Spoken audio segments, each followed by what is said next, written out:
Hello friends, ഏവർക്കും വീണ്ടും പുതിയൊരു സെഷനിലേക്ക് സ്വാഗതം. നമ്മൾ തമ്പനയിൽ നിങ്ങൾ കണ്ട പോലെ തന്നെ ഒരു ക്വസ്റ്റ്യൻ റവല്യൂഷനാണ് ഈ സെഷനിലൂടെ നമ്മൾ ഉദ്ദേശിക്കുന്നത്. കുറേ ചോദ്യങ്ങൾ ഡിസ്കസ് ചെയ്യുക, അതിൻ്റെ ഒപ്പം കണക്റ്റഡ് ആയിട്ടുള്ള ഫാക്ട്സും കിട്ടും. അപ്പോൾ ആദ്യം നമ്മൾ ഏതിൽ തുടങ്ങുന്നു? വിപ്ലവങ്ങളിൽ നിന്നാണ് തുടങ്ങുന്നത്. അതുകൊണ്ടാണ് ആ പേരും അതിനൊരു മാച്ചായിട്ട് തന്നെ ഇട്ടത്. അപ്പോൾ നമുക്ക് എന്ത് ചെയ്യാം, നേരെ ക്വസ്റ്റ്യനിലേക്ക് കിടക്കാം, സമയം വൈകിപ്പിക്കേണ്ട. ഒന്നാമത്തെ ചോദ്യം, താഴെ കൊടുത്തിട്ടുള്ള കാലഗണനാടിസ്ഥാനത്തിൽ ക്രമീകരിക്കുക. ഫ്രഞ്ച് വിപ്ലവം, ഇംഗ്ലണ്ടിലെ മഹത്തായ വിപ്ലവം, റഷ്യൻ വിപ്ലവം, അമേരിക്കൻ സ്വാതന്ത്ര്യ സമരം.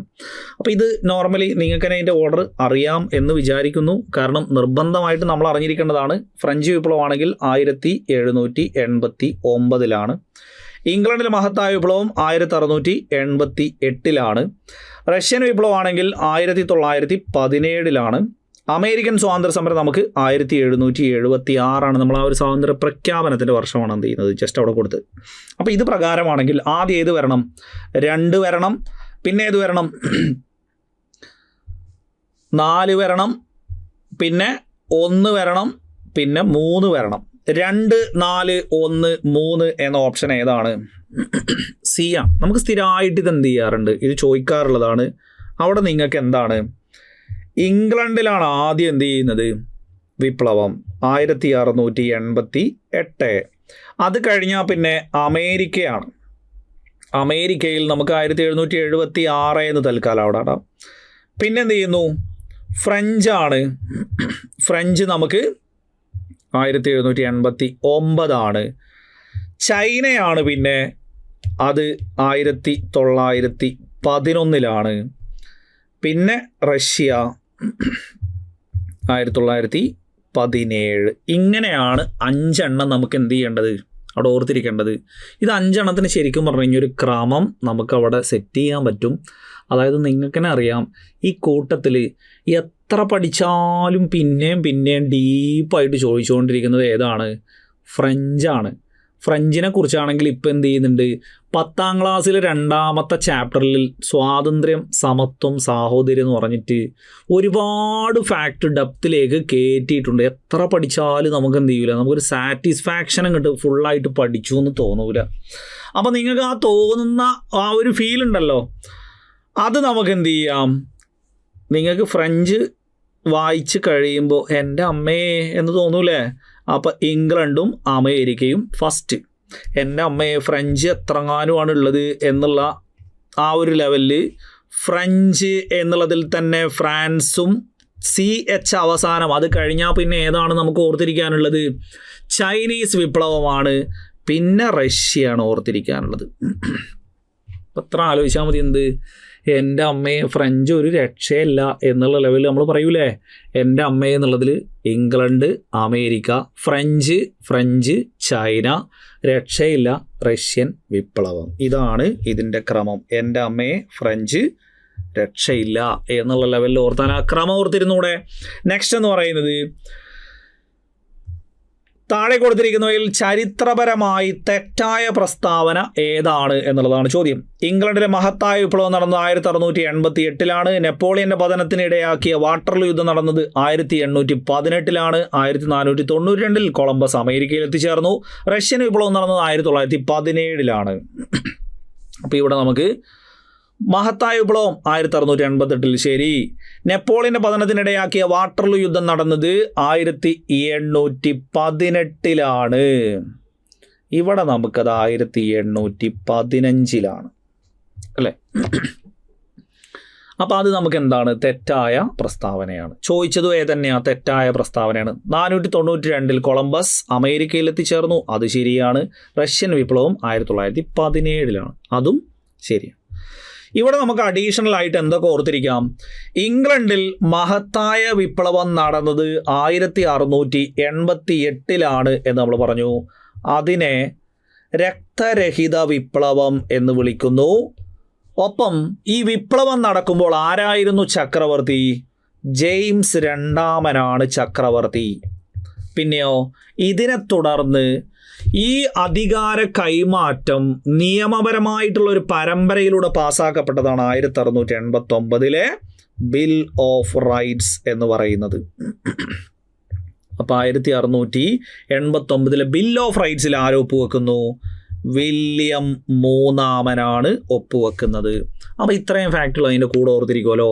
1688 മഹത്തായ വിപ്ലവം, രക്തരഹിത വിപ്ലവം. ആ സമയത്ത് ചക്രവർത്തി ആരായിരുന്നു ഉണ്ടായിരുന്നത്? ജെയിംസ് രണ്ടാമനാണ്. പുള്ളി ഫ്രാൻസിലേക്ക് പലായനം ചെയ്തു. പിന്നെയോ 1689 ബിൽ ഓഫ് റൈറ്റ്സ് വില്യം മൂന്നാമനാണ് ഒപ്പുവെച്ചത്. ശേഷം നെപ്പോളിയന്റെ പതനത്തിനിടയാക്കിയ വാട്ടർലൂ യുദ്ധം നടന്നത് 1815 എന്നുള്ളത്. ആ 1815 നിങ്ങൾക്ക് ഏതും കൂടെ ഓർത്തിരിക്കാം. യൂറോപ്പിലെ സംഗീത കച്ചേരി എന്ന് പറഞ്ഞിട്ട് വിശേഷിപ്പിക്കുന്ന 1815 നെപ്പോളിയൻ ബോണപ്പാർട്ടിൻ്റെ അധികാരത്തിനടിയിലേക്ക് ബാക്കിയുള്ള രാജ്യങ്ങളെ കൊണ്ടുവരാനുള്ള ശ്രമം നടത്തിയിരുന്നു. അപ്പോൾ അതിനെതിരായിട്ട് നെപ്പോളിയൻ്റെ പരാജയത്തിന് ശേഷം യൂറോപ്പിൽ എന്ത് ചെയ്യുന്നു? രാജ്യങ്ങൾ, അതായത് നേരത്തെ രാജവാഴ്ചയും കാര്യങ്ങളൊക്കെ ഉണ്ടായവർ അവരവരുടെ അതിർത്തിക്ക് അവരവരുടെ സ്വന്തം രാജ്യത്തിനുള്ള പരിഗണന കൂട്ടാനും പവർ കൂട്ടാനും ഒക്കെ വേണ്ടിയിട്ട് എന്ത് ചെയ്യുന്നു? രൂപം നൽകിയ ഒന്നാണ് യൂറോപ്പിലെ സംഗീത കച്ചേരി എന്നാണ് കോമൺ ആയിട്ട് എന്ത് ചെയ്യുന്നത്? അതിനെ വിശേഷിപ്പിക്കുന്നത് കേട്ടോ. അപ്പോൾ 1815 സംഗീത കച്ചേരി കൂടി ഉണ്ട് എന്നുള്ളതൊന്ന് ഓർത്തിരിക്കുക. ഇനി 1492 കൊളംബസ് അമേരിക്കയിൽ എത്തിച്ചേർന്നു. അത് നമുക്ക് അറിയുന്നതാണ്. പക്ഷെ അത് എന്തല്ല, ഈ പറയുന്ന അമേരിക്കയായിട്ടല്ല എന്ത് ചെയ്യുന്നത് കൊളംബസ് കണ്ടെത്തുന്നത്, ഇന്ത്യ എന്ന് പറഞ്ഞിട്ടാണ് കണ്ടെത്തുന്നത്. പിന്നീട് അമേരിഗോ വെസ്പ്യൂച്ചി ആണ് എന്ത് ചെയ്യുന്നത്, ഇത് ഇന്ത്യ അല്ലെന്നും പുതിയൊരു വേൾഡാണ് എന്നൊക്കെ തെളിയിക്കുന്നതും. അങ്ങനെ അമേരിഗോ വെസ്പ്യൂച്ചിൻ്റെ ഓർമ്മയ്ക്കാണ് എന്ത് ചെയ്യുന്നത് അമേരിക്ക എന്ന പേര് കൊടുക്കുന്നത്. റഷ്യൻ വിപ്ലവം നമുക്ക് 1917 രണ്ട് പാർട്ടായിട്ടാണ് ഫെബ്രുവരി വിപ്ലവം, ഒക്ടോബർ വിപ്ലവം. ഇത് രണ്ടും 1917 തന്നെയാണ്. ഫെബ്രുവരി വിപ്ലവം നടത്തുന്നത് മെൻഷേവിക്കുകളുടെ നേതൃത്വത്തിലാണ്. ഒക്ടോബർ വിപ്ലവം നടത്തുന്നത് ബോൾഷേവിക്കുകളുടെ നേതൃത്വത്തിലാണ്. അപ്പം നമ്മൾ FM റേഡിയോ എന്നൊക്കെ പറയൂലേ, ഫെബ്രുവരി വിപ്ലവം മെൻഷേവിക്കുകളുടെ നേതൃത്വത്തിൽ, ഒക്ടോബർ വിപ്ലവം ബോൾഷേവിക്കുകളുടെ നേതൃത്വത്തിൽ. അവിടെ നേതാക്കളെ ചോദിക്കുകയാണെങ്കിൽ ഫെബ്രുവരി വിപ്ലവത്തിൽ മെൻഷേവിക്കുകളുടെ നേതാവായിട്ട് വരുന്നത് പിന്നീട് ആരാണ്? അലക്സാണ്ടർ കെറൻസ്കിയുടെ നേതൃത്വത്തിലാണ് ഗവൺമെൻറ് വരുന്നത്. അപ്പുറത്ത് ഒക്ടോബർ വിപ്ലവം കഴിഞ്ഞിട്ട് ബോൾഷേവിക്കുകളുടെ നേതൃത്വം അല്ലെങ്കിൽ പിന്നീട് ഭരണത്തിൽ വരുന്ന ആരാണ്? ലെനിനാണ്. അപ്പോൾ അത്രയും കൂടെ എന്ത് ചെയ്യാനുണ്ട്? അവിടെ ഓർത്തിരിക്കാനുണ്ട്. അപ്പോൾ ആ ഒരു 4 കാര്യങ്ങളിൽ നിന്ന് അഡീഷണലായിട്ട് കുറച്ച് കാര്യങ്ങളൂടെ പഠിച്ചല്ലോ. ഇവിടെ നമ്മൾ 1689 ബിൽ ഓഫ് റൈറ്റ്സും പറഞ്ഞു, 1815 യൂറോപ്യൻ സംഗീത കച്ചേരിയും പറഞ്ഞു. പിന്നെ നമ്മൾ എന്ത് ചെയ്തു? 1492 കൊളംബസിൻ്റെ റഷ്യൻ വിപ്ലവം, 1917 റഷ്യൻ വിപ്ലവത്തിൻ്റെ കാര്യവും പറഞ്ഞു. ഇനിയോ അടുത്ത ചോദ്യം, ഫ്രഞ്ച് ഈസ്റ്റ് ഇന്ത്യ കമ്പനി സ്ഥാപിക്കപ്പെടുമ്പോൾ ആരായിരുന്നു ഫ്രാൻസിലെ ഭരണാധികാരി? Louis 8, Louis 16, Louis 11, Louis 14. അവിടെ നമുക്ക് എന്താണ്? Louis 14 1664 French East India company രൂപീകരിക്കപ്പെടുമ്പോൾ ഫ്രാൻസിലെ ചക്രവർത്തി. ഇവിടെ നോക്കി നോക്കൂ നിങ്ങൾ, ഈ 1ഉം ഈ 4ഉം കണ്ടാൽ മതി. തുടക്കവും ഒടുക്കവും കണ്ടു കഴിഞ്ഞാൽ ഇത് സ്ഥാപിക്കുമ്പോൾ ആരാണ്? 14 14 നമ്മൾ എപ്പോഴും പഠിക്കാറുള്ള ഒന്നാണ് എന്ത്? ഞാനാണ് രാഷ്ട്രം, അല്ലേ? ഞാനാണ് രാഷ്ട്രം എന്ന് സ്ഥിരമായിട്ട് പഠിക്കുന്നത്. പിന്നെയോ ഞാനാണ് വിപ്ലവം എന്ന് പറഞ്ഞത് ആരാ? നെപ്പോളിയൻ ബോണപ്പാർട്ടാണ് ഐ ആം ദ റവല്യൂഷൻ എന്ന് പറഞ്ഞത് കേട്ടോ. അപ്പം ഞാനാണ് വിപ്ലവം എന്ന് പറഞ്ഞത് നെപ്പോളിയൻ ബോണപ്പാർട്ടാണ്. 15 എന്ത് പറഞ്ഞത്? എനിക്ക് ശേഷം പ്രളയം എന്ന് പറഞ്ഞത്. എനിക്ക് ശേഷം പ്രളയം എന്ന് പറഞ്ഞത് ലൂയി 15 16 കാലത്താണ് എന്ത് നടന്നത്? റവല്യൂഷൻ, ഫ്രഞ്ച് റവല്യൂഷൻ നടന്നത്. 16 ഭാര്യയാണ് ആര്? മേരി ആൻ്റോണീറ്റ എന്നുള്ളത്. അപ്പോൾ ഒരു 4 കാര്യങ്ങൾ അധികം പഠിച്ചല്ലോ. ഞാനാണ് രാഷ്ട്രം, ഞാനാണ് വിപ്ലവം, എനിക്ക് ശേഷം പ്രളയം, 16 കാലത്താണ് ഫ്രഞ്ച് റവല്യൂഷൻ, 16 ഭാര്യയാണ് മേരി ആൻ്റോണീറ്റ. സോ അടുത്ത ചോദ്യത്തിലേക്ക് പോവാം.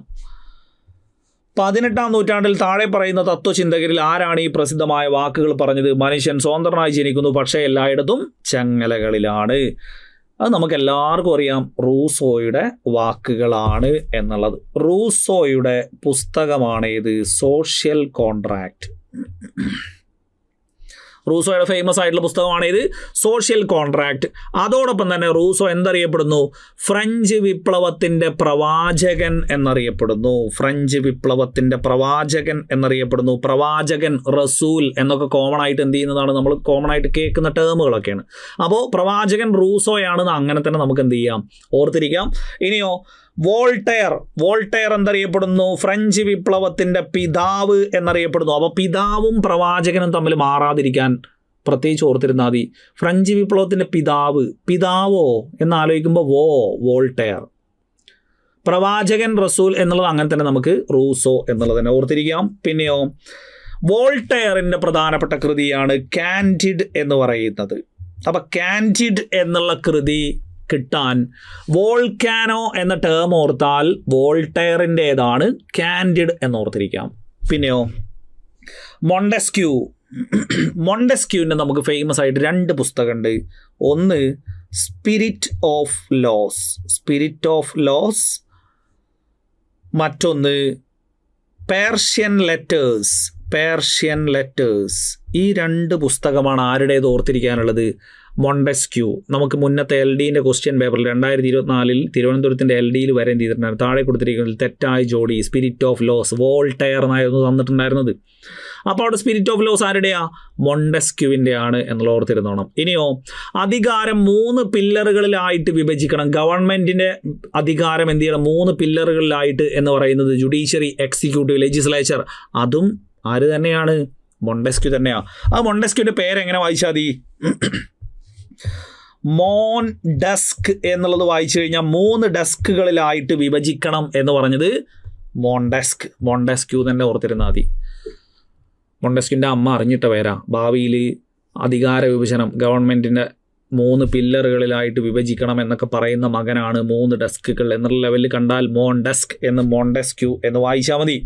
ഇനിയോ ഡെനീസ് ദിദറോ, ഡിഗ്രി ലെവലിൻ്റെ ക്വസ്റ്റ്യൻ പേപ്പറിൽ ആൾറെഡി ചോദിച്ച ചോദ്യമാണ് ഇത്. എൻസൈക്ലോപീഡിയ എന്ന പുസ്തകം PD എന്ന അവസാനം കണ്ടു കഴിഞ്ഞാൽ DD എന്ന് കണ്ടാൽ മതി. ദിദറോ കേട്ടോ. ഡെനീസ് ദിദറോ എന്നുള്ളത് ചുരുക്കി കഴിഞ്ഞാൽ DD എന്ന് വായിക്കാം. അദ്ദേഹത്തിൻ്റെ പുസ്തകത്തിൻ്റെ അവസാനത്തിൽ നമുക്കത് കാണാം. PD എന്നുള്ളത്, എൻസൈക്ലോപീഡി എന്നുള്ളത് അവസാനിക്കുന്നത് നോക്കി നോക്ക് നിങ്ങൾ. PD എന്നുള്ളത് ഇങ്ങനെയല്ലേ. അപ്പോൾ ഇവിടെ ശരിക്ക് ഈ ഭാഗം കട്ട് ചെയ്ത് കഴിഞ്ഞാൽ പിന്നെ അത് DD തന്നെയല്ലേ വായിക്കുക. ഡെനീസ് ദിദറോ എന്നുള്ളത് അതിൽ തന്നെ നമുക്ക് കാണാൻ പറ്റും. ചോദിച്ച ചോദ്യമാണ് കേട്ടോ. അപ്പോൾ ഡെനീസ് ദിദറോയുടെ പുസ്തകമാണ് എൻസൈക്ലോപീഡിയ. അപ്പോൾ അടുത്ത ചോദ്യം, ചുവടെ തന്നിട്ടുള്ളവയിൽ നിന്ന് ശരിയായ ജോഡി കണ്ടെത്തുക.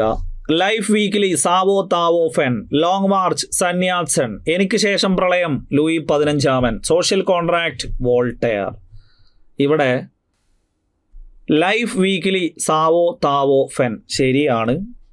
ലോങ് മാർച്ച് സന്യാസനല്ല, മാവോയാണ് ലോങ് മാർച്ച് നടത്തിയത്. എനിക്ക് ശേഷം പ്രളയം ലൂയി 15 ശരി. സോഷ്യൽ കോൺട്രാക്ട് വോൾട്ടയർ അല്ല, റൂസോയാണ് അല്ലേ.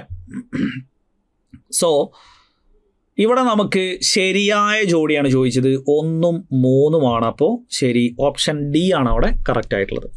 ഇനി നമുക്ക് ആരാണ് ഈ സാവോ താവോ ഫെൻ എന്ന് പറയുന്നത്? ചൈനീസ് വിപ്ലവം നടക്കുമ്പോൾ കുമിന്താങ് പാർട്ടിയുടെ നേതൃത്വത്തിൽ സന്യാസത്തിന് ശേഷം ചിയാങ് കൈഷേക്ക് വരുന്നുണ്ട്. ചിയാങ് കൈഷേക്ക് എന്നിട്ട് എന്ത് ചെയ്യുന്നുണ്ട്? കമ്മ്യൂണിസ്റ്റ് പാർട്ടിക്കെതിരെ ഭീകരത അഴിച്ചുവിടുന്നുണ്ട്. കൂട്ടക്കൊലപാതകങ്ങളും അങ്ങനെയുള്ള പീഡനമുറകളൊക്കെ അഴിച്ചുവിടുന്നുണ്ട്. വെളുത്ത ഭീകരത, വൈറ്റ് ടെററിസം എന്നൊക്കെ എന്ത് ചെയ്യുന്നുണ്ട്? വൈറ്റ് ടെറർ എന്നൊക്കെ എന്ത് ചെയ്യുന്നുണ്ട്? അവിടെ അറിയപ്പെടുന്നുണ്ട്. അപ്പോൾ അവിടെ നമുക്കുള്ള ചോദ്യമാണ്, കുമിന്താങ് പാർട്ടിയുടെ സ്ഥാപകൻ സന്യാസനാണ്. കുമിന്താങ് പാർട്ടിക്ക് നേതൃത്വം പിന്നീട് നൽകിയത് ആരാണ്? ചിയാങ് കൈഷേക്കാണ്. ആ ചിയാങ് കൈഷേക്കിൻ്റെ ആശയങ്ങൾക്കെതിരായിട്ട് എഴുതിയിരുന്ന പ്രധാനപ്പെട്ട ഒരു ജേർണലിസ്റ്റാണ് ആര്? Zou Taofen. അദ്ദേഹത്തിൻ്റെ മാഗസിൻ അല്ലെങ്കിൽ വീക്കിലിയാണ് ഇത് ലൈഫ് വീക്കിലി. അതെങ്ങനെ ഓർത്തിരിക്കാം? നിങ്ങൾ ഇത്ര ആലോചിച്ചാൽ മതി.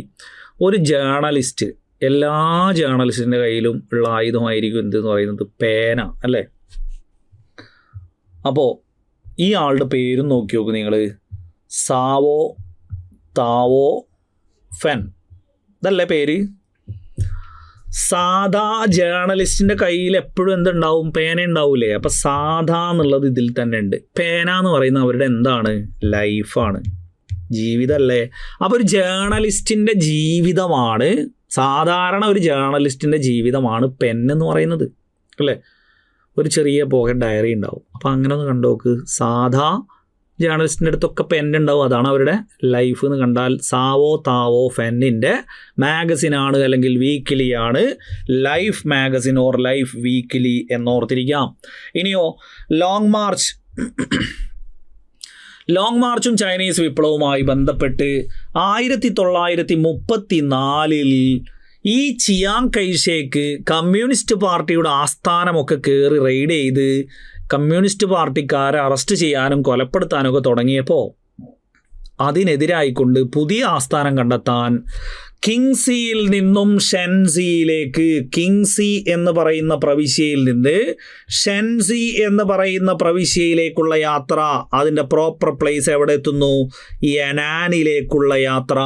അപ്പം നമുക്ക് എന്താണ് ലോങ് മാർച്ച് മാവോ നടത്തിയത്? 6000 മൈലുകളോളം താണ്ടി, പുഴകളും മലകളും താഴ്വരകളും ഒക്കെ താണ്ടി നടത്തിയ ട്രക്കിംഗ് ആയിരുന്നു ലോങ് മാർച്ച് എന്ന് പറയുന്നത്. പുതിയ ആസ്ഥാനം തേടിയുള്ള യാത്ര കിങ്സിയിൽ നിന്നും ഷെൻസിയിലേക്ക്, അത് രണ്ടും പ്രവിശ്യകളുടെ പേരാണ്. പ്രോപ്പർ പ്ലേസ് ഏതാണ്? യനാൻ. കിങ്സിയിൽ നിന്നും യനാനിലേക്കുള്ള യാത്രയാണ് ലോങ് മാർച്ച് 34. എനിക്ക് ശേഷം പ്രളയം, അത് നമ്മൾ നേരത്തെ കണ്ടു. ലൂയി 14, 15, 16 ഒക്കെ നമ്മൾ പറഞ്ഞു. സോഷ്യൽ കോൺട്രാക്റ്റ് ആരുടെയാണ്? റൂസോയുടേതാണ്. വോൾട്ടയറിൻ്റെതേതാണ്? കാൻഡിഡ് എന്ന് പറയുന്ന പുസ്തകമാണ്. അതും നമ്മൾ നേരത്തെ പറഞ്ഞു. സോ ഇവിടെയും കിട്ടിയല്ലോ. നെക്സ്റ്റ്, താഴെ കൊടുത്തിരിക്കുന്ന സംഭവങ്ങളെ അവ നടന്ന വർഷവുമായി ചേരുംപടി ചേർക്കുക. Boston tea party, American continental കോൺഗ്രസിൻ്റെ സ്വാതന്ത്ര്യ പ്രഖ്യാപനം, പാരീസ് ഉടമ്പടി, ടെന്നീസ് കോർട്ട് പ്രതിജ്ഞ. Boston tea party 1773, American continental കോൺഗ്രസിൻ്റെ സ്വാതന്ത്ര്യ പ്രഖ്യാപനം 1776. ബാക്കി പാരീസ് ഉടമ്പടി നേരെ തന്നെ കൊടുത്തിട്ടുണ്ട്. ടെന്നീസ് കോർട്ട് പ്രതിജ്ഞയും 1789 തന്നെ എന്ത് ചെയ്തിട്ടുണ്ട്? കൊടുത്തിട്ടുണ്ട്. അപ്പോൾ സിക്കും ഡിക്കും മാറ്റമില്ല. 3നും 4നും നേരെ സിയും ഡിയും ഉള്ളത് നോക്കുക. സിയും ഡിയും ഉള്ള എത്ര ഉണ്ട്? സിയും ഡിയും 3നും 4നും കൊടുത്തിരിക്കുന്നത് ആകെ ഒന്ന് മാത്രമേ ഉള്ളൂ, അല്ലേ. ബാക്കിയൊന്നും എന്ത് ചെയ്തിട്ടില്ല. 3ന് സി എന്നുള്ളത് തന്നെ ഇല്ല. അപ്പോൾ പിന്നെ നമ്മൾ സിമ്പിളായിട്ട് ഉത്തരത്തിലേക്ക് എത്തും. അപ്പോൾ ഓപ്ഷൻ എ തന്നെയാണ് അവിടെ ഉത്തരം. അപ്പോൾ ഇവിടെ നിങ്ങൾക്ക് 4 കാര്യങ്ങളാണ് എന്ത് ചെയ്തിട്ടുള്ളത്? കാലഗണനാക്രമത്തിൽ സ്ഥിരമായിട്ട് ചോദിക്കുന്ന കാര്യങ്ങളാണ്. ബോസ്റ്റൺ ടീ പാർട്ടി 1773, ശേഷം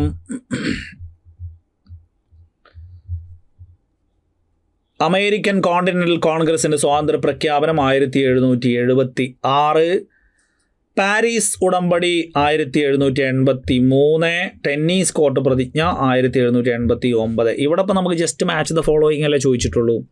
അപ്പോൾ ഇതിനകത്തുള്ള കാര്യങ്ങൾ കൂടി നമുക്ക് എന്ത് ചെയ്യണം? 1773 ഡിസംബർ 16 ഇത്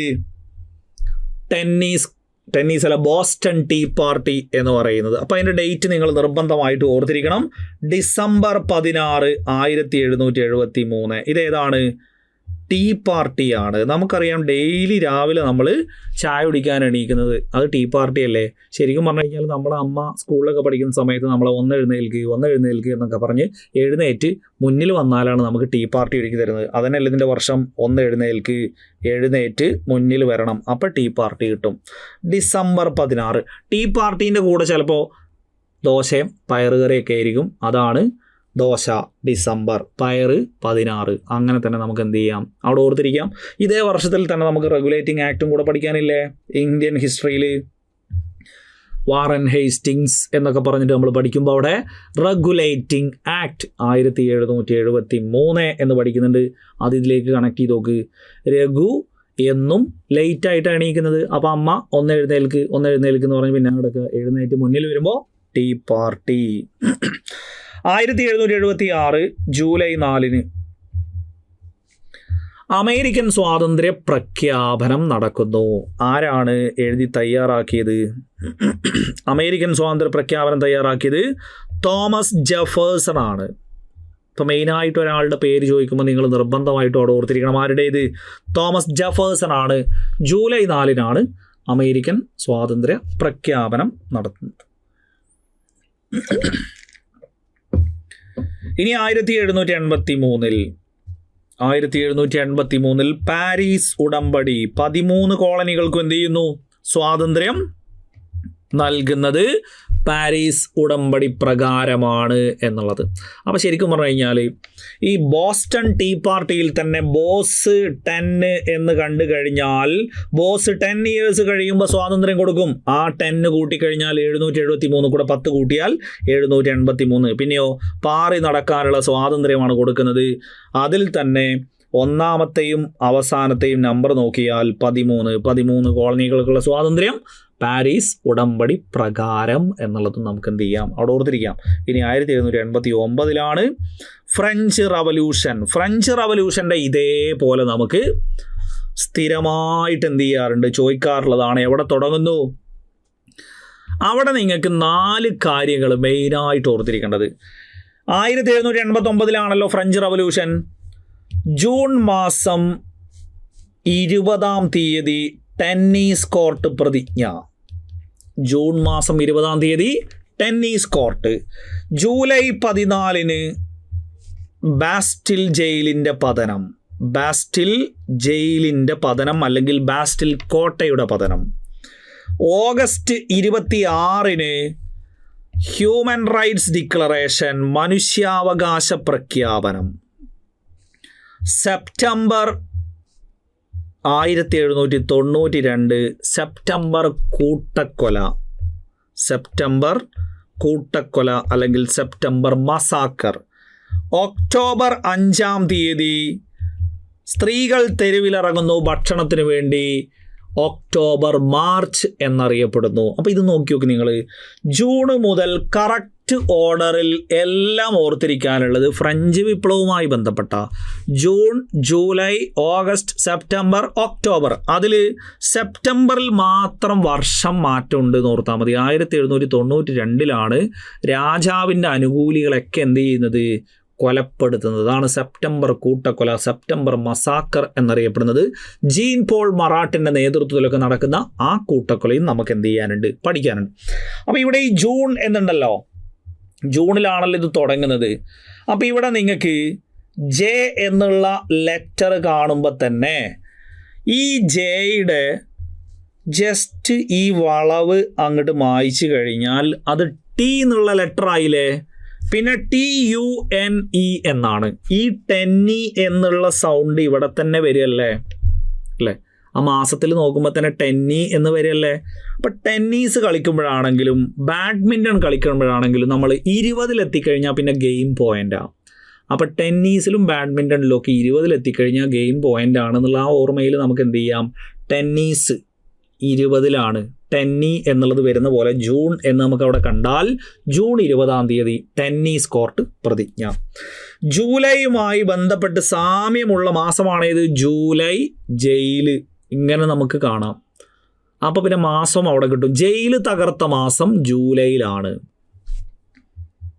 ജയിലുമായിട്ട് എപ്പോഴും ബന്ധമുള്ള നമ്പറാണ് ഇത് 14. നിങ്ങൾ പത്രത്തിലൊക്കെ കണ്ടിട്ടുണ്ടാവും.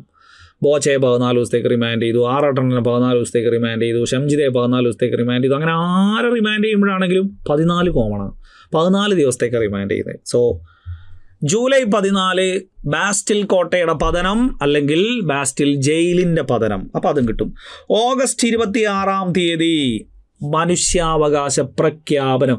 ദേശീയ അസംബ്ലി മനുഷ്യാവകാശ പ്രഖ്യാപനം നടത്തിയത് എന്നൊക്കെ പറഞ്ഞിട്ട് എന്ത് ചെയ്യാറുണ്ട്? ഇഷ്ടം പോലെ ചോദിക്കാറുണ്ട്. അപ്പോൾ ഹ്യൂമൻ റൈറ്റ്സ് ഡിക്ലറേഷൻ ഫ്രഞ്ച് ദേശീയ അസംബ്ലി പാസ്സാക്കിയത് ഓഗസ്റ്റ് 26. അപ്പോൾ ചിലർ ചോദിക്കും ഓഗസ്റ്റ് 12 എന്ന് പഴയ SCRT ടെക്സ്റ്റ് ബുക്കിലുണ്ടല്ലോ. അത് തെറ്റാണ്. പക്ഷേ ഓഗസ്റ്റ് 26 ഇല്ലെങ്കിൽ നിങ്ങൾ ഏത് കൊടുത്തോണം? ഓഗസ്റ്റ് 12 കൊടുത്തോണം. തുന്നൽ ടീച്ചറിൻ്റെ പരീക്ഷയിൽ ഈ ചോദ്യം ചോദിച്ചിട്ട് PSC കൊടുത്ത ഉത്തരം ഏതാ? ഓഗസ്റ്റ് 12 കാരണം ആ ടെക്സ്റ്റ് നോക്കി ഇട്ട ചോദ്യമാണ്. അതിൽ ഓപ്ഷനിൽ ഏതില്ല? ഓഗസ്റ്റ് 26 അപ്പോൾ ഓഗസ്റ്റ് 26 ഇല്ലാത്ത പക്ഷം ഏത് എഴുതിക്കണം? ഓഗസ്റ്റ് 12 എഴുതിക്കണം. സെപ്റ്റംബർ ഞാൻ പറഞ്ഞു എന്ത്? കൂട്ടക്കൊല. അത് വർഷം മാറ്റം ഉണ്ട്, 1792 ഒക്ടോബർ ഏത് വർഷം തന്നെയാണ്? 1789 തന്നെയാണ്. സ്ത്രീകൾ തെരുവിലിറങ്ങി പാരീസ് നഗരത്തിൽ ഇറങ്ങുന്നു മുദ്രാവാക്യം വിളിച്ചിട്ട്. അതാണെന്ത്? ഒക്ടോബർ മാർച്ച് എന്നറിയപ്പെടുന്നത്. അപ്പോൾ ഇനി ഇത് കാലഗണനാക്രമത്തിലാക്കുക എന്ന് പറഞ്ഞു കഴിഞ്ഞാൽ മാറിപ്പോകില്ലല്ലോ. അപ്പോൾ പ്രത്യേകിച്ച് ഇത്രയും കാര്യങ്ങൾ ഞാൻ അതിൻ്റെ കൂട്ടത്തിൽ എന്ത് ചെയ്തതാണ്? കണക്റ്റഡ് ആയിട്ട് പറഞ്ഞതാണ്. ഇനി നെക്സ്റ്റ്, ഭരണകൂടത്തിനും രാഷ്ട്രത്തിനും അവയെ സൃഷ്ടിക്കുകയും അവയ്ക്ക് കീഴിൽ ജീവിക്കുകയും ചെയ്യുന്ന മനുഷ്യരുടെ താല്പര്യങ്ങൾക്കപ്പുറം ഒരു ലക്ഷ്യവും ഇല്ല. മനുഷ്യരുടെ താല്പര്യങ്ങൾക്കപ്പുറം ഒരു ലക്ഷ്യവുമില്ല. ഇത് ജോൺ ലോക്കിൻ്റെ മനുഷ്യന് ചില അവകാശങ്ങളുണ്ട്, അതിനെ ഹനിക്കാൻ ഒരു ഗവൺമെൻറ്റിനും അവകാശമില്ല എന്ന് പറയുന്ന ജോൺ ലോക്കിൻ്റെ കോട്ടിങ് കേട്ടിട്ടില്ലേ? അതിൽ പ്രചോദിതരായിക്കൊണ്ട് അമേരിക്കൻ സ്വാതന്ത്ര്യ സമരകാലത്ത് ഉയർന്നു വന്നതാണിത്. അപ്പോൾ ഇതിൻ്റെ ഉത്തരം ഏതാ? ഏത് സ്വാതന്ത്ര്യ സമരകാലത്ത്? അമേരിക്ക. അപ്പോൾ ജോൺ ലോക്കിൻ്റെ വാക്കുകളിൽ പ്രചോദിതരായിക്കൊണ്ട് ഉയർന്നു വന്ന വാക്കുകളാണിത് എന്നുള്ളതൊന്ന് ഓർത്തിരിക്കുക കേട്ടോ.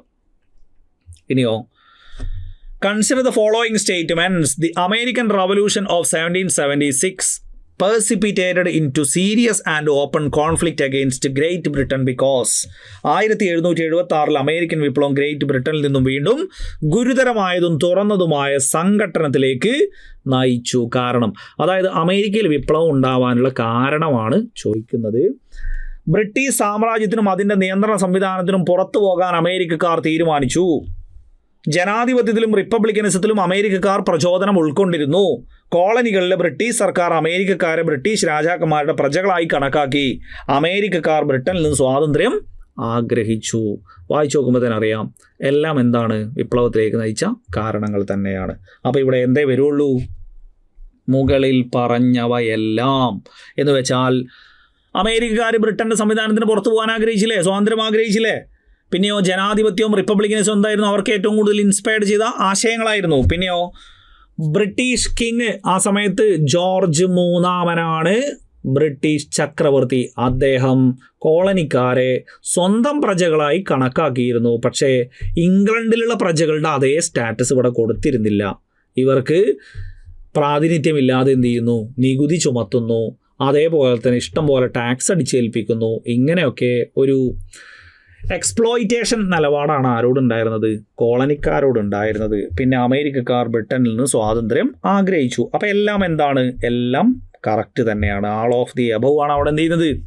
ആൻസർ വരുന്നത്. അമേരിക്കൻ കോളനികളുടെ സ്വാതന്ത്ര്യം ഇംഗ്ലണ്ട് അംഗീകരിച്ചതുമായി ബന്ധപ്പെട്ട് താഴെ പറയുന്നവയിൽ ശരിയായത് ഏത്? കോളനികളുടെ സ്വാതന്ത്ര്യം അംഗീകരിച്ചത് ഏത് ഉടമ്പടിയിലാണ്? നമ്മൾ തൊട്ട് മുന്നേ പറഞ്ഞേ ഉള്ളൂ, 1783 പാരീസ് ഉടമ്പടി എന്നുള്ളത് അല്ലേ? അത് നമ്മൾ ആൾറെഡി എന്ത് ചെയ്താണ്? ഡീറ്റെയിൽഡ് ആയിട്ട് തന്നെ പറഞ്ഞു. 1781 എന്ത് ചെയ്യുന്നത്? കോൺവാലിസ് പ്രഭു ജോർജ് വാഷിങ്ടണിനും സംഘത്തിനു മുന്നിൽ കീഴടങ്ങുന്നത്. അങ്ങനെ 1783 എന്ത് ചെയ്യുന്നു? പാരീസ് ഉടമ്പടി പ്രകാരം 13 കോളനികൾക്കും സ്വാതന്ത്ര്യം ലഭിക്കുന്നു എന്നുള്ളത്. Okay, next, who was the chairman of the Philadelphia convention of 1787?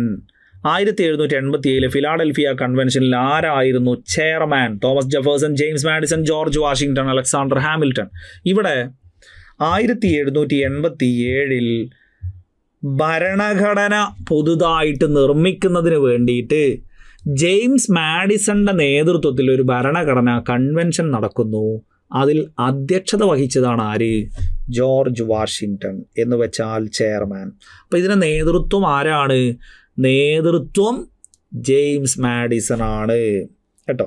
അപ്പോൾ അത് അങ്ങനെ തന്നെ കാണണം. ജെയിംസ് മാഡിസൺ അമേരിക്കൻ ഭരണഘടനയുടെ പിതാവാണ്. അമേരിക്കയിൽ പുതിയ ഭരണഘടന കൊണ്ടുവരാൻ വേണ്ടിയിട്ട് 10 അമെൻമെൻറ്റുകൾ കൊണ്ടുവന്ന് ബിൽ ഓഫ് റൈറ്റ്സ് കൊണ്ടുവന്നതും ആരാണ്? ആ 10 അമെൻമെൻറ്റുകൾ ജെയിംസ് മാഡിസന്റെ 10 അമെൻമെൻറ്റുകളാണ് എന്തറിയപ്പെടുന്നത്? അമേരിക്കൻ ഹിസ്റ്ററിയിലെ ബിൽ ഓഫ് റൈറ്റ്സ് എന്ന് അറിയപ്പെടുന്നത്. അപ്പോൾ ഈ 2 കാര്യങ്ങൾ, അമേരിക്കൻ ഭരണഘടന തയ്യാറാക്കാൻ നേതൃത്വം കൊടുത്തത് മാഡിസൺ, ആ കൺവെൻഷനിൽ അധ്യക്ഷത വഹിച്ചത് ജോർജ് വാഷിങ്ടൺ. രണ്ടും എന്ത് ചെയ്തിട്ടുണ്ട്? രണ്ടും ചോദ്യമാണ്. അടുത്ത് കണ്ടോ, അമേരിക്കൻ ഭരണഘടന തയ്യാറാക്കുന്നതിന് ചേർന്ന ഭരണഘടനാ കൺവെൻഷന് നേതൃത്വം നൽകിയത് ആര്? James Madison. അധ്യക്ഷത വഹിച്ചത് ജോർജ് വാഷിങ്ടൺ. അപ്പോൾ ആ ഫാക്റ്റ് മാറിപ്പോവും ചെയ്യരുത്, മറക്കും ചെയ്യരുത്. അവർക്ക് സമ്മേളനങ്ങൾ ചേരാനുള്ള എല്ലാ വേദി ഏതാണ്? ഫിലാഡൽഫിയ. 1765 സ്റ്റാമ്പ് ആക്ടിനെതിരെ പ്രതിഷേധിച്ച് സ്റ്റാമ്പ് ആക്ട് കോൺഗ്രസ് ഫിലാഡൽഫിയയിൽ ചേരുന്നു. അതാണ് കോണ്ടിനെൻ്റൽ കോൺഗ്രസുകളുടെ മുൻഗാമി എന്നറിയപ്പെടുന്നത് 1765. പിന്നീട് 1774 ഒന്നാം കോണ്ടിനെൻ്റൽ കോൺഗ്രസ്, 1775 രണ്ടാം കോണ്ടിനെൻ്റൽ കോൺഗ്രസ്. ഇതൊക്കെ എവിടെയാണ് ചേരുന്നത്? ഫിലാഡൽഫിയയിലാണ്. 1787 ഭരണഘടനാ കൺവെൻഷനും എവിടെയാണ്? ഫിലാഡൽഫിയയിലാണ് കേട്ടോ. അപ്പോൾ അത്രയും കാര്യങ്ങൾ അവിടെ ഓർത്തിരിക്കുക. ഇനിയോ, ഇംഗ്ലണ്ടിൻ്റെ നയങ്ങൾക്കെതിരെ പ്രതികരിക്കാനായി വിളിച്ചുകൂട്ടിയ ഒന്നാം കോണ്ടിനെൻ്റൽ സമ്മേളനത്തിൽ പങ്കെടുക്കാത്ത അമേരിക്കൻ കോളനി. അത് നമുക്കറിയാം. ഒന്നാം കോണ്ടിനെൻ്റൽ കോൺഗ്രസ്സിൽ എന്ത് ചെയ്തിട്ടില്ല?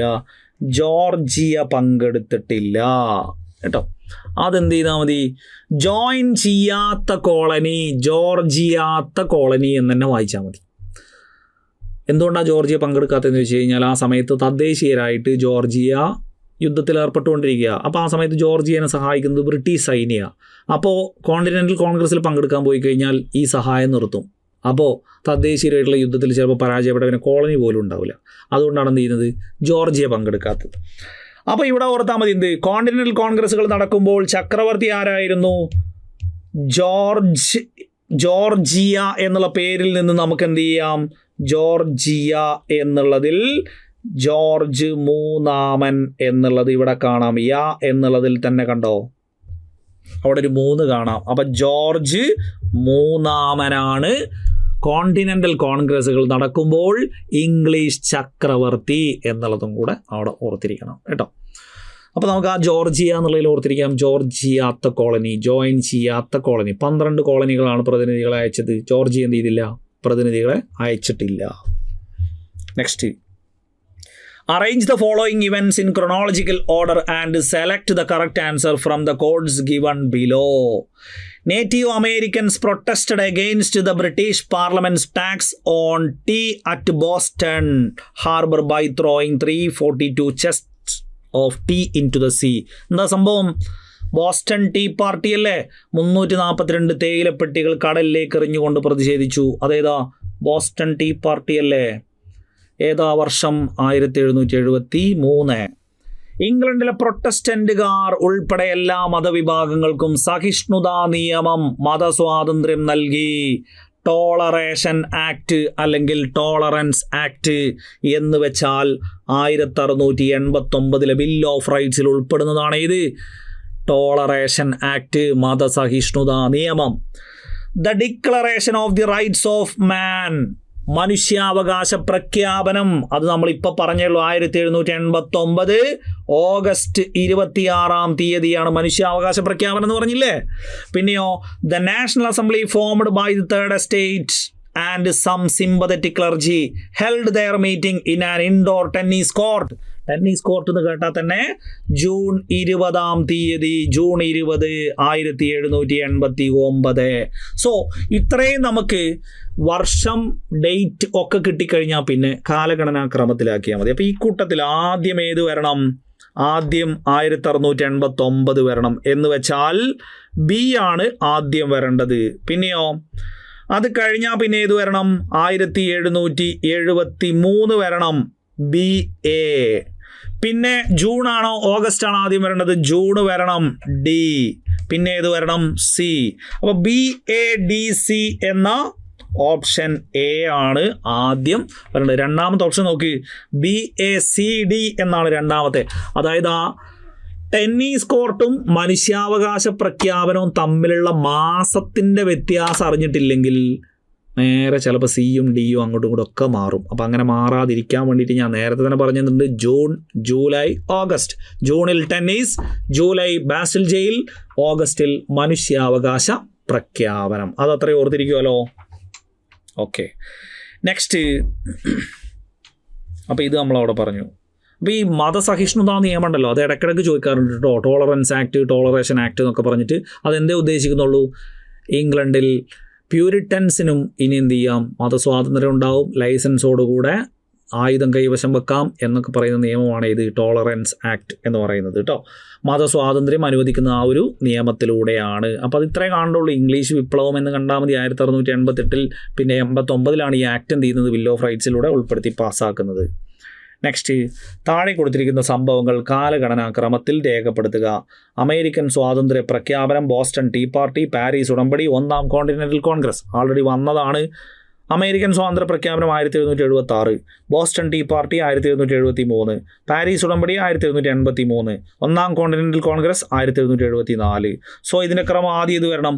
ആദ്യം 2 വരണം, പിന്നെ 4 വരണം, പിന്നെ 1 വരണം, പിന്നെ 3 വരണം. 2, 4, 1, 3. ഓപ്ഷൻ സി ആണ്.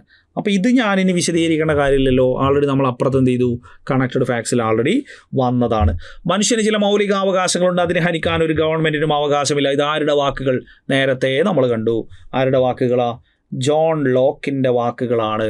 ഇനി ജോർജ് വാഷിങ്ടൺ ആരാ? കോളനികളുടെ സൈന്യത്തിൻ്റെ സൈന്യാധിപനായിരുന്നു. ആര്? George Washington. അമേരിക്കൻ ഐക്യനാടുകളുടെ ആദ്യത്തെ പ്രസിഡന്റും ആര് തന്നെയാണ്? George Washington. 2 ഫാക്റ്റ്. രണ്ടാം കോണ്ടിനെൻ്റൽ കോൺഗ്രസിൽ കരസേനയും നാവികസേനയും രൂപീകരിച്ചപ്പോൾ സൈന്യാധിപനായിട്ട് ആരെ തിരഞ്ഞെടുത്തു? ജോർജ് വാഷിങ്ടണിനെ തിരഞ്ഞെടുത്തു.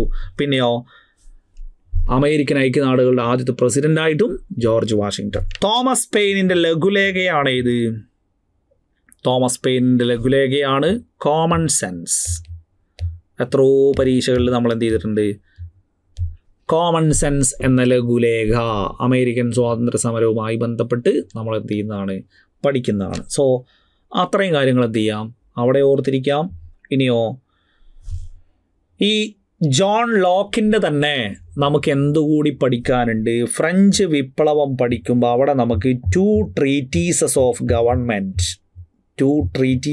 ഓഫ് ഗവൺമെൻറ് എന്ന് പറഞ്ഞിട്ട് എന്ത് ചെയ്യാനുണ്ട്? അദ്ദേഹത്തിൻ്റെ ഒരു ഫേമസ് ആയിട്ടുള്ള പുസ്തകം പഠിക്കാനുണ്ട്. നമ്മൾ ഇത്ര ആലോചിച്ചാൽ മതി. നമ്മളൊരു കരാറിൽ ഒപ്പിടുക എന്ന് പറഞ്ഞു കഴിഞ്ഞാൽ ശരിക്കും ലോക്കല്ലേ? ഇപ്പോൾ ഗവൺമെൻറ്റുകൾ തമ്മിൽ, രാജ്യങ്ങൾ തമ്മിൽ കരാറിൽ ഒപ്പിട്ടു എന്ന് പറഞ്ഞു കഴിഞ്ഞാൽ അതും ഒരു ലോക്ക് തന്നെയല്ലേ? അങ്ങനെ ഒന്ന് കണ്ടാൽ മതി. 2 ട്രീറ്റീസസ് ഓഫ് ഗവൺമെൻറ്റിൻ്റെ 2 ഉടമ്പടികൾ തമ്മിൽ ലോക്ക് ചെയ്യല്ലേ? ജോൺ ലോക്കിൻ്റേതാണ് എന്ന് കൂടി ഓർക്കാം. ഒലീവ് ബ്രാഞ്ച് പെറ്റീഷൻ എന്നറിയപ്പെടുന്ന നിവേദനം അമേരിക്കൻ സ്വാതന്ത്ര്യ സമരവുമായി ബന്ധപ്പെട്ടിരിക്കുന്നു. എന്നാണ് ഒലീവ് ബ്രാഞ്ച്? സെക്കൻഡ് കോണ്ടിനെൻ്റൽ കോൺഗ്രസിലാണ് ഒലീവ് ബ്രാഞ്ച് പെറ്റീഷൻ. പിന്നെയോ ഈ സെക്കൻഡ് എന്നുള്ളത് ഈ പേരിൽ തന്നെ ഉണ്ട്. ബ്രാഞ്ച് ബി എന്നുള്ളത് 2ാമത്തെ ലെറ്റർ അല്ലേ? അപ്പോൾ 2ാം കോണ്ടിനെൻ്റൽ കോൺഗ്രസിലാണ്.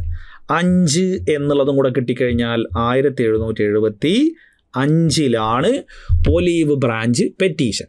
ഇനി ഇതിൻ്റെ ഡേറ്റും കൂടെ അഥവാ വന്നാൽ 7ാം മാസം ജൂലൈ 5ാം തീയതി. അത് രണ്ടും അതിൽ തന്നെ ഉണ്ട്. ഒന്ന് ആലോചിച്ച് നോക്ക് നിങ്ങൾ. അമേരിക്കൻ കോളനിക്കാരെ വരെ നമ്മൾ പോയി കാണണം. ഇത്രയും പഠിച്ച ഫാക്റ്റ് നമുക്ക് ഇത്രയും ഈസി ആക്കി അതിൽ തന്നെ ഉള്ള പോലെ ആ ദിവസം തന്നെ തിരഞ്ഞെടുത്ത് അതിലേക്ക് മാച്ച് ആക്കിയിട്ട് ഒരു ചെയ്തുകൊണ്ടല്ലേ. സോ 1775 ജൂലൈ 5 എന്ത് ചെയ്യുന്നത്? ഫിലാഡൽഫിയ കോൺഗ്രസ് അഡോപ്റ്റ് ചെയ്യുന്നത്? Olive branch petition. അതായത് രാജാവ് യുദ്ധം പ്രഖ്യാപിച്ചേക്കാണ് അപ്പോൾ കോളനികളോട്. അപ്പോൾ അവസാന ശ്രമം, യുദ്ധത്തിൽ നിന്ന് എങ്ങനെയെങ്കിലും ബ്രിട്ടൻ പിന്മാറണം, ഞങ്ങളോട് യുദ്ധം ചെയ്യരുത് എന്നൊക്കെ പറയുന്ന ഒരു നിവേദനമാണ്. അതിൻ്റെ പുറത്ത് ഒലീവ് ഇലയൊക്കെ വെക്കുകയാണ്. അതാണ് ഇതിനെന്ത് വിളിക്കുന്നത്? Olive branch petition. 2ാം continental Congress 1775 July 5ാം തീയതി കേട്ടോ. നെക്സ്റ്റ്, പ്രാതിനിധ്യമില്ലാതെ നികുതിയില്ല എന്ന മുദ്രാവാക്യം ഏത് വിപ്ലവവുമായി ബന്ധപ്പെട്ടിരിക്കുന്നു? അമേരിക്കൻ സ്വാതന്ത്ര്യ സമരവുമായി ബന്ധപ്പെട്ടതാണ്. ടാക്സേഷൻ വിത്തൗട്ട് റെപ്രസെൻറ്റേഷൻ എന്ന് പറയുന്ന ഈ മുദ്രാവാക്യം ആരാണ് രൂപം നൽകിയത്?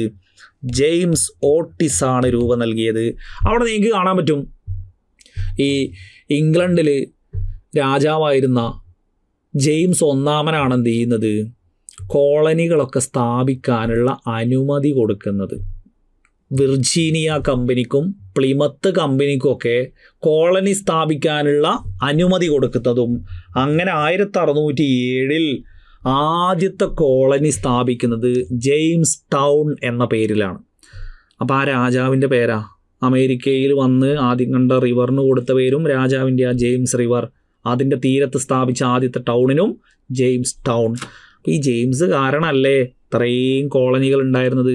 ആ ജെയിംസിനെ തന്നെ ഓട്ടിച്ചിരുന്നെങ്കിൽ ഈ പറയുന്ന സ്വാതന്ത്ര്യ സമരമൊന്നും നമുക്ക് എന്ത് ചെയ്യൂല, നമുക്ക് പഠിക്കേണ്ടി വരില്ലായിരുന്നു അല്ലേ. അപ്പം ഇനി അങ്ങനെ ഒന്ന് കണ്ടോക്ക്, ജെയിംസിനെ ഓട്ടിച്ചിരുന്നെങ്കിൽ. അപ്പം ജെയിംസിനെ ഓട്ടിക്കാനുള്ള മുദ്രാവാക്യമാണ് പ്രാതിനിധ്യമില്ലാതെ നികുതിയില്ല എന്ന മുദ്രാവാക്യം. പക്ഷേ ഈ സമയത്ത് ചക്രവർത്തി ആരാ? ഈ സമയത്ത് ചക്രവർത്തി ജോർജ് മൂന്നാമനാണ്. അത് നമ്മൾ വേറെ പറഞ്ഞിട്ടുണ്ട്. പക്ഷേ ഇതിനൊക്കെ തുടക്കം കുറിച്ചത് ജെയിംസ് രാജാവായിരുന്നു. അപ്പോൾ ജെയിംസിനെ ഓട്ടിക്കാനുള്ള മുദ്രാവാക്യം എന്നുള്ള ലെവലിൽ ജെയിംസ് ഓട്ടിസ് ആണ് ഇത് രൂപം നൽകിയത് എന്നുള്ളത് കേട്ടോ. അപ്പോൾ അത്ര അവിടെ ഓർത്തിരിക്കുക. ഇനിയോ, the second American continental Congress in 1775 was held at Philadelphia. അതൊക്കെ നമ്മളിപ്പോൾ ഇഷ്ടം പോലെ എന്ത് ചെയ്തു, ആൾറെഡി പറഞ്ഞു. ഫിലാഡൽഫിയയിലാണ് രണ്ടാം കോണ്ടിനെൻ്റൽ കോൺഗ്രസ്. സൈന്യാധിപനായിട്ട് ജോർജ് വാഷിങ്ടണിനെ തെരഞ്ഞെടുത്തു. ഒലീവ് ബ്രാഞ്ച് നിവേദനം, ഇതൊക്കെ അതുമായി ബന്ധപ്പെട്ട് നമ്മൾ എന്ത് ചെയ്തു പറഞ്ഞു. ഒരു അഡീഷണൽ ഫാക്റ്റ്, പോസ്റ്റൽ ഡിപ്പാർട്ട്മെൻറ്റ് രൂപീകരിച്ചുകൊണ്ട് പോസ്റ്റ് മാസ്റ്റർ ജനറൽ ആയിക്കൊണ്ട് ആരാണ്? ബെഞ്ചമിൻ ഫ്രാങ്ക്ലിൻ കേട്ടോ. പോസ്റ്റ് മാസ്റ്റർ ജനറൽ ആയിക്കൊണ്ട് ബെഞ്ചമിൻ ഫ്രാങ്ക്ലിനെയാണ് എന്ത് ചെയ്യുന്നത്, അപ്പോയിൻറ്റ് ചെയ്യുന്നത്. അത് ഇത്ര ആലോചിച്ചാൽ മതി. നമ്മൾ കണ്ട പണ്ടത്തെ പോസ്റ്റ് ഓഫീസൊക്കെ രണ്ടാൾക്കാരുണ്ടാവും. ഒരാൾ ആ ബെഞ്ചിലിരിക്കുന്നുണ്ടാവും, ഒരാൾ ഈ ബെഞ്ചിലിരിക്കുന്നുണ്ടാവും. ഒരാൾ ഇങ്ങനെ കത്തുമ്മൽ ഇങ്ങനെ സീലടിച്ചുകൊണ്ടിരിക്കുന്നുണ്ടാവും, മറ്റേ ആൾ ഇങ്ങനെ കണ്ണടയ്ക്ക് വെച്ച് ഇങ്ങനെ ഓരോന്ന് നോക്കിക്കൊണ്ടിരിക്കുന്നുണ്ടാവും. അപ്പോൾ നമ്മൾ നോക്കുമ്പോൾ എപ്പോഴും പോസ്റ്റ് മാസ്റ്റർ അവിടെ ഇങ്ങനെ ബെഞ്ചിൽ ഫ്രീ ആയിട്ടിരിക്കുക. അപ്പോൾ ബെഞ്ചിൽ ഫ്രീ ആയിട്ടിരിക്കുന്ന post master Benjamin Franklin post master. സൈന്യാധിപൻ ജോർജ് വാഷിങ്ടൺ. ഇതൊക്കെ എവിടെ തീരുമാനിക്കുന്നതാ? രണ്ടാം കോണ്ടിനെൻ്റൽ കോൺഗ്രസിൽ. ഒലീവ് ബ്രാഞ്ച് നിവേദനം, Benjamin Franklin post master general, George Washington സൈന്യാധിപൻ. ഓക്കെ, അടുത്തത് Which of the following are related to American War of Independence? American war of ഇൻഡിപെൻഡൻസുമായി ബന്ധപ്പെട്ടത് divine right theory of kingship, Boston protest, intolerable act. Boston പ്രൊട്ടസ്റ്റും intolerable ആക്റ്റും നമുക്ക് ഏതുമായി ബന്ധപ്പെട്ടതാ? American war of ഇൻഡിപെൻഡൻസുമായി ബന്ധപ്പെട്ടതാണ്. 2ഉം 3ഉം എന്നുള്ളതാണ് അവിടെ ശരിയായിട്ടുള്ളത് അല്ലേ. Divine right theory of kingship എന്ന് വെച്ചാൽ രാജാധികാര ദൈവതത്വ സിദ്ധാന്തം. രാജാധികാരം ദൈവീകമാണ്. അപ്പോൾ കടപ്പാട് ദൈവത്തിനോടാണ്, ജനങ്ങളോട് യാതൊരു കടപ്പാടും ഇല്ല എന്ന വിശ്വാസമാണ് ഇത് divine right theory of kingship. അത് നമുക്ക് എവിടെയൊക്കെ കാണാം? ഇംഗ്ലണ്ടിലാണത് നമ്മൾ ഫസ്റ്റ് കാണുന്നത്, പിന്നെ ഏതിലും കാണുന്നു? ഫ്രാൻസിലും കാണുന്നു. അപ്പോൾ ഇംഗ്ലണ്ടിലും ഫ്രാൻസിലും ഏതുണ്ടായിരുന്നു? രാജാധികാരം ദൈവദത്തമാണെന്ന വിശ്വാസം ഉണ്ടായിരുന്നു.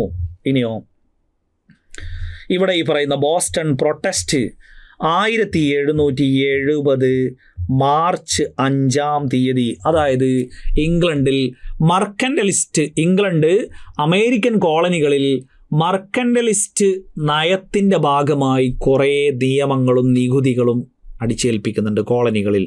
നാവിഗേഷൻ നിയമം, പഞ്ചസാര നിയമം, കറൻസി നിയമം, സ്റ്റാമ്പ് നിയമം, ടൗൺഷെൻഡ് നിയമം എന്നൊക്കെ പറഞ്ഞിട്ട് കുറേ നികുതികൾ അടിച്ചേൽപ്പിക്കുന്നില്ലേ. ആ നികുതികളൊക്കെ ആയപ്പോൾ അതിനെതിരെയുള്ള പ്രതിഷേധമാണ് ഇവിടെ ബോസ്റ്റണിൽ നടക്കുന്നത്. അതിനെതിരെ പോലീസ് വെടിവെച്ചു. അങ്ങനെ 5 പേർ മരണപ്പെട്ടു. ഈ സംഭവമാണ് ബോസ്റ്റൺ പ്രതിഷേധം, ബോസ്റ്റൺ മസാക്കർ എന്നൊക്കെ അറിയപ്പെടുന്നത്. ബോസ്റ്റൺ കൂട്ടക്കൊല 1770 മാർച്ച് 5 അവിടെ ഡേറ്റ് അടക്കം നോക്കി നോക്ക് നിങ്ങൾ. മരിച്ചത് 5 പേരാണ്. അതന്നെയാണ് അതിൻ്റെ ഡേറ്റ് അല്ലേ. നേരെ മറിച്ച് അതിൻ്റെ മാസം വരെ മാറിയിരുന്നെങ്കിൽ നമുക്ക് അങ്ങനെ പഠിക്കാൻ പറ്റുമോ? മരിച്ചത് 5 പേരാണ്, മരിച്ച് 5 എന്ന് പഠിച്ചാൽ 1770 ബോസ്റ്റൺ കൂട്ടക്കൊല എന്ന ഡേറ്റും പിന്നെയോ ആ സംഭവം അവിടെ എന്ത് ചെയ്യണം, ഓർക്കണം. ഇൻടോളറബിൾ ആക്ട്സ് എന്ന് പറഞ്ഞു കഴിഞ്ഞാൽ ബോസ്റ്റൺ ടീ പാർട്ടിയിൽ 342 തേയിലപ്പെട്ടികളൊക്കെ കടലിലേക്ക് എടുത്തെറിഞ്ഞതുകൊണ്ട് ബ്രിട്ടന് ഭയങ്കര സാമ്പത്തിക നഷ്ടം ഉണ്ടായില്ലേ. ആ സാമ്പത്തിക നഷ്ടം ഉണ്ടാക്കിയതിന് പ്രതികാരമായിട്ട് ഇൻടോളറബിൾ ആക്ട്സ്, അസഹനീയ നിയമങ്ങൾ ഇംഗ്ലണ്ട് പാസ്സാക്കുകയാണ് 1774. ഈ പറയുന്ന ബോസ്റ്റൺ തുറമുഖമൊക്കെ അടച്ചിടാനും മസാച്യൂസെറ്റ്സ് കോളനി ഒറ്റപ്പെടുത്താനും വേണ്ടി ഇംഗ്ലണ്ട് നടപ്പിലാക്കിയ നിയമങ്ങളാണേത്? 1774 അസഹനീയ നിയമങ്ങൾ. അപ്പോൾ അത് സ്ഥിരമായിട്ട് പരീക്ഷയ്ക്ക് എന്ത് ചെയ്യുന്നതാണ്, ചോദിക്കുന്നതാണ്. ബോസ്റ്റൺ കൂട്ടക്കൊല 1770, 1774 അസഹനീയ നിയമം കേട്ടോ. അപ്പോൾ ഇത്ര എന്ത് ചെയ്യുക, അവിടെ ഓർത്തിരിക്കുക. ബാക്കി നമുക്ക് എന്ത് ചെയ്യാം അടുത്തൊരു സെഷനിൽ. അപ്പോൾ ഇതുപോലെ കുറേ ചോദ്യങ്ങളും അതിൻ്റെ കണക്റ്റഡ് ഫാക്ട്സും ഒക്കെ ആയിട്ട് എന്ത് ചെയ്യാം, നമുക്ക് ഈ ഒരു സീരീസ് കണ്ടിന്യൂ ചെയ്ത് പോവാം. വീണ്ടും കാണാം. Thanks for watching.